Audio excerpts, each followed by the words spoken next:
if we try searching e-bike on TikTok, lumalabas, hari ng kalsada. So, alam mo yun, yung perception na hari na sila ng kalsada. Like, eto. Yeah.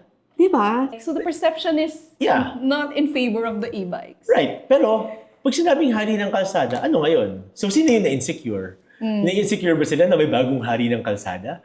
I mean, That's a good point. so, sino yung dating hari ng kalsada na na-insecure ngayon? Ano ngayong hari ng kalsada yung E-bike. e-bikes? I mean, that means E-trike. somebody else wants to be king of the road. I mean, ano yung problema, di ba? And the way that we always frame this is that, una-una, I mean, if you look at all the modes of transportation, beginning from the most vulnerable, una-una paglalakad. Yes. Walang bangketa, di ba? What could otherwise be walkable isn't walkable. Kung kaya nagta-tricycle pa yung mga tao, ganyan, di ba? Tapos may mga policy pa na bawal tumawid, kailangan umakyat sa footbridge. And so, kesa tumawid sa footbridge, maglakad sa baku-bako o nawawalang bangketa, magta-tricycle pa yung mga tao. Bike lanes, we've talked about, kulang, di ba?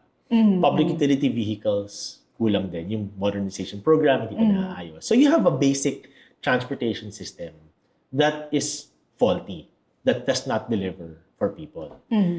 And that's on the government. Responsibilidad din ng gobyerno na hindi nila ginagampanan for whatever reason.